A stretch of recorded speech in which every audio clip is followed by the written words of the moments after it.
첫 시간 주님께 안녕하세요. 대강교회 오훈 목사입니다.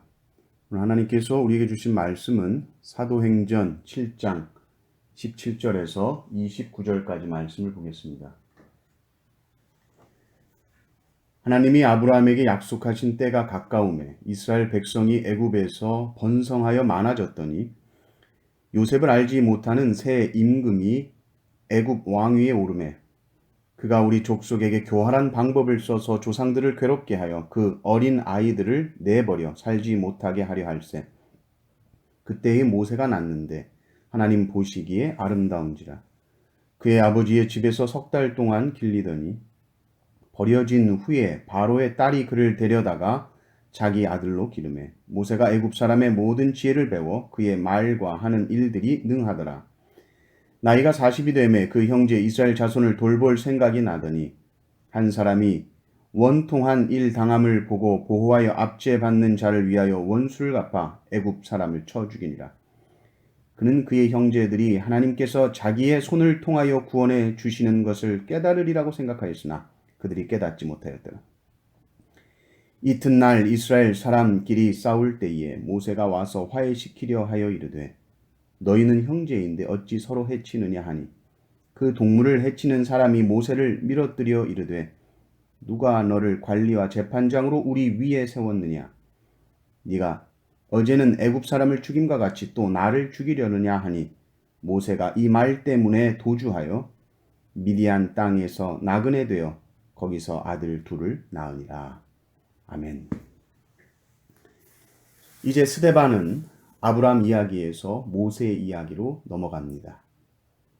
하나님은 아브라함을 부르시고 아브라함에게 약속하셨습니다. 자손과 땅을 주겠다. 그리고 그 약속을 애굽에서 이루어 주시는데 이스라엘 백성들이 애굽에 들어가서 아주 백성들이 번성하여지고 많아집니다. 그런데 요셉이 총리로 있을 때는 좋았는데 요셉을 알지 못하는 새 왕이 나타났다. 이런 기록이 있고요. 그리고 이제 핍박이 시작됩니다. 참 하나님의 뜻은 우리의 뜻과 다르죠. 우리는 생각하기를 하나님이 약속하셨고 그것이 이루어진다라고 한다면 일사천리로 이루어졌으면 좋겠는데 그래서 자손이 번성했다. 와, 이제 이들에게 땅을 주시면 이제 복된 삶을 누리겠구나. 그런데 요셉을 알지 못하는 왕이 일어나고 핍박이 시작된다는 것이죠. 그 번성한 자손들이 복을 누리는 것이 아니라 다 노예가 되어서 애굽에 종살이를 하게 되는 것입니다. 또 이 번성함이 마음에 안 드는 바로가 아예 이스라엘의 씨를 말리려는 계획을 세웁니다. 번성의 복을 누리는 것이 아니라 아이들을 죽이기 시작하는 것이죠. 왜 그러실까? 우리가 다 알 수 없습니다. 그리고 그때 하나님께서 모세를 태어나게 하십니다. 모세도 죽을 위기 속에 있었던 것이죠. 그런데 하나님께서 보호하시고 보호 정도가 아니고 최고의 환경에서 자라나게 하십니다. 진짜 최고죠. 왕의 딸이 모세를 데려갑니다. 그리고 애굽의 모든 지혜를 다 배우게 합니다. 그리고 말과 또 하는 일에 능하게 됩니다. 아, 이제 됐다 이렇게 생각할 수 있죠. 이제 모세가 잘하면 그래서 애굽의 차기 권력자가 되면 이제 이스라엘은 불행 끝 행복 시작이겠구나 생각할 수가 있죠. 그런데 그렇지가 않아요. 모세도 사실은 그렇게 스스로 생각했던 것 같습니다. 내가 겉으로는 애굽 왕이지만 속으로는 사실 뼛속까지 히브리 사람인데 이제 내가 확실하게 권력을 잡으면 이스라엘을 해방시키리라. 그런데 보십시오. 백성들은 그렇게 생각하지 않고 있지요. 모세는 자기 동족이 괴롭힘 당하는 모습을 보고 애굽 사람을 쳐 죽였습니다. 그러면 모세가 생각하기를 동족들이 자기를 좋아할 줄 알았어요. 와, 모세가 저 애굽 사람을 쳐 죽였구나. 와, 좋다. 이제 이 모세가 우리 민족을 구원할 자구나. 이렇게 생각할 줄 알았는데 전혀 그렇게 생각하지 않았다는 것이죠. 백성들은 모세를 전혀 지도자로 인정하지 않고 있습니다. 모세의 지금 상황은 사실 혼자 김칫국부터 마시고 있었던 거예요. 보십시오. 모세가 애굽 사람을 죽인 그 다음 날에 가보니까 동족들끼리 서로 싸우고 있는 거죠.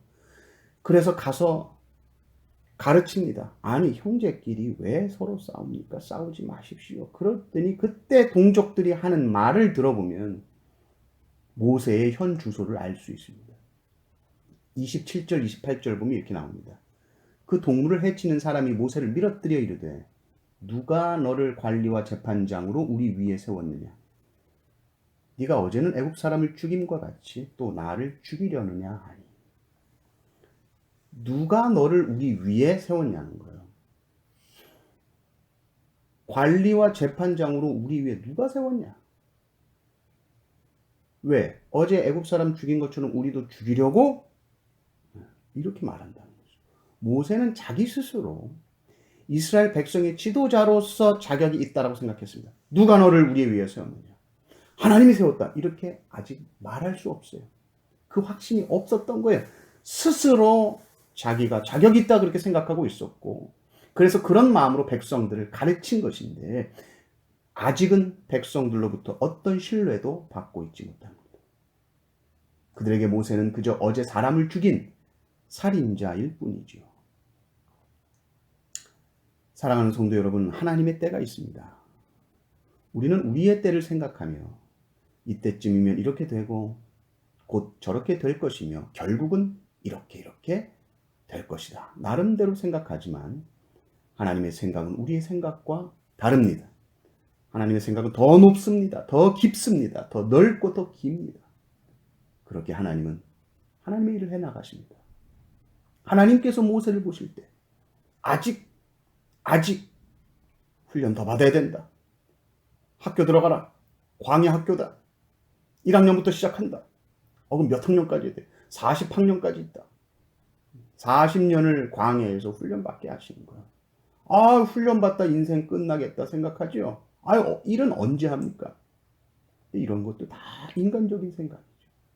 하나님이 하시면 1년만 일해도 우리가 10년 고생한 것보다 더 큰 일을 하나님은 하실 수 있습니다. 하나님은 전능하신 하나님이시기 때문입니다. 우리는 하나님의 때를 기다리며 하나님의 뜻을 구할 뿐입니다. 하나님의 뜻을 구하며 어떤 어려움과 고난이 와도 낙심하거나 절망하지 마십시오. 기도하며 하나님의 때를 기다리는 모든 성도님들 되시기를 주님의 이름으로 축원합니다. 아멘.